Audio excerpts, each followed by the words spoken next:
Here with Andres Perez de Lara here at Charlotte. Before we get into this weekend, you guys are starting the pole. Um, Obviously, your dad raced back in Mexico City. What was your experience with racing like growing up? And what age did you kind of come to the conclusion like this is something you wanted to do as well? Yeah, so first of all, super happy of being here in Charlotte. Got the pole, so that's big for a weekend and for starting getting good momentum built for the season. And like you said, yeah, this is so different from what I've been doing since I started racing. So I'm more like I grew up like karts, road course stuff, just kind of following what my dad did back in Mexico. And then a couple years ago, maybe like 5 years ago, I made my switch to NASCAR. And then I've been uh, working hard to get here to this level in terms of NASCAR stuff, learning ovals, now learning like big ovals, now trying to have aerodynamics. So there's a lot of stuff different, not even on track, but also the culture outside of it. Language is one thing.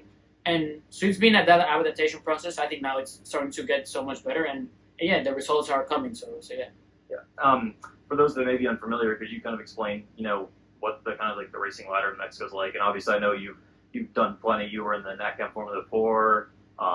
Gales Truck Series won a title there. The Challenge Series also won a title there. Yeah, so in Mexico, NASCAR Mexico, it's starting to become it's a very competitive series, but we don't have ovals like these, and we don't have speed like that.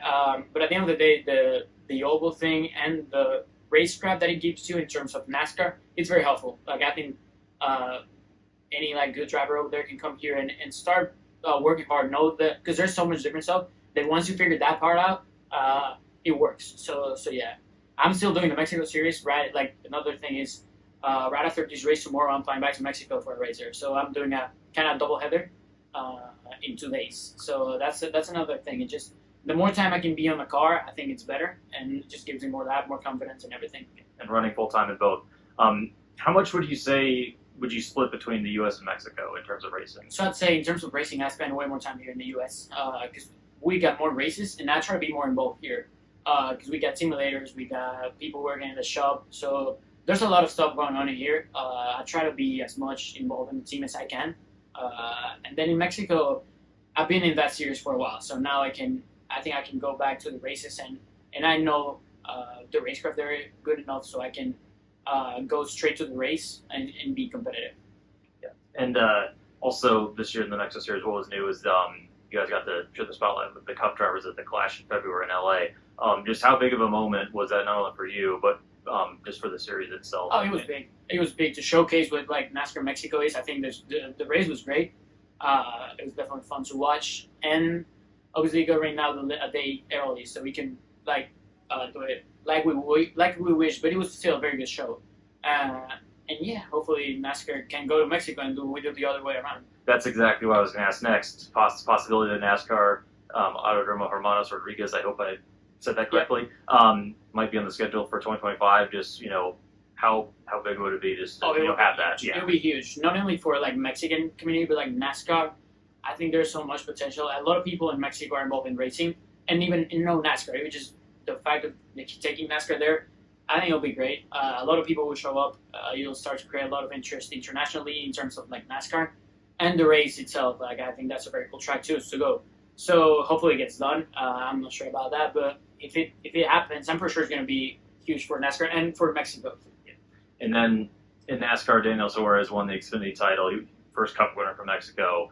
How big of an inspiration is he, not only to you, but for anyone in your age that's trying to make it in NASCAR? He's for sure an inspiration. So he also came from like same team I'm in NASCAR Mexico and same team I'm in ARCA Series. So I'm kind of in a way following what he did. I know that works. That he's proven road all the way up to the big NASCAR leagues. So yeah, I'm proud of that. I'm proud of being following his steps in a way. Obviously doing little different because at the end of the day, I want to be at his level someday and try to compete against him. So. And then now here with Rev, this is also the 20th year of the NASCAR's Drive for Diversity program. Nick had the throwback truck at Darlington honoring that. How important has that program been for you and for anyone else in the country, whether they're drivers or Huge. crew members? Well, you can just check by the results. Look at that. Kyle Larson, Bubba Wallace, and Daniel Suarez now in the Cup Series.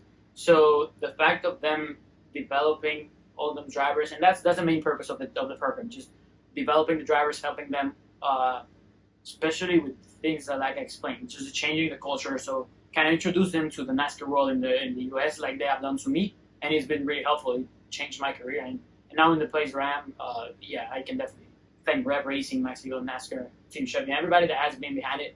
It's just been like a game changer for me. Now switching gears to your current ARCA season, you're the points leader. You're still searching for your first win. What progress do you guys feel you've made this year, and how do you balance, wanting to get that first win, but also at the same time, points racing for the championship? Yeah, no, for sure. Like it was kind of a bumpy start to the season with the crash at Daytona. I think we're building finally some good momentum. We've been working hard on the cars, trying to get everything ready. I think you always gotta keep in mind points racing, and I'm trying to do that. But we're still early in the season, and for sure I want to win the race. That's like the main thing on the list right now, just to win a race. Hopefully we can get it done tonight in Charlotte. That would be great for me. Great timing to start this momentum, like I said. You always have them in mind, points racing. But right now, if I'm being honest, the win is definitely on top of the list. And this is your second pole in the ARCA series after Michigan last year. Unfortunately, that one you led the most laps, but had an engine failure. I know. But to that point, though, with how much speed you showed after winning the pole there, how much is it a shot in the arm to win the pole here and also be super fast in practice? Yeah. So Michigan was definitely a heartbreak last year. I think we deserved that one, and like that, there's so many other ones that I think we deserve the win. But he hasn't come, and I'm just pretty sure that he's going to come eventually, and he's going to come big. So Charlotte is a great place to do it. We're super close to NASCAR home, like they said, our shop is really close to here. So I think it's a great track to do it. It's challenging for sure. It's a tough track. You got to be on it every lap. I think the race is going to go good because we have a good car, but you got to be on top of it every lap. You got to be consistent and stay out of trouble. And in this 2024 season, what's your relationship, as a teammate with Lar and working with him, each and every week? Yeah, we're cool.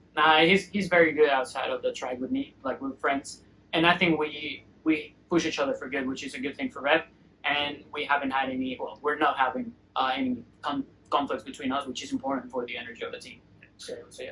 And also exciting is that it was announced recently that you'll be making your Truck Series debut with Spire at World WWT Gateway. How did that opportunity come about? How excited are you? And if my look through racing reference was right, this will be your first time at that track too. It will be, yeah. It's my first time in Gateway. I think the opportunity is great.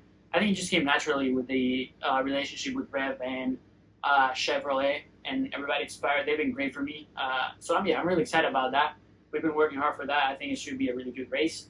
Obviously, there's pressure on it, being my first ever start in trucks, but I think we got all the controllables really good before the race. So I'm pretty confident about it and excited. Just trying to have a good day, very good result there, and have a smooth day for sure.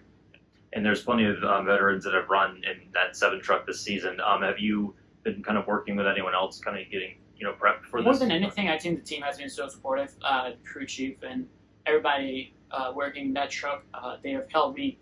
Like I said, 20 minutes of practice to get to know the car, track, everything is a series. It's tough. So obviously the work at the simulator, talking to all them guys is important beforehand. So yeah, we've been working that hard on that part, and I think we've got it really good. It's next week, so we got to be ready, and we are.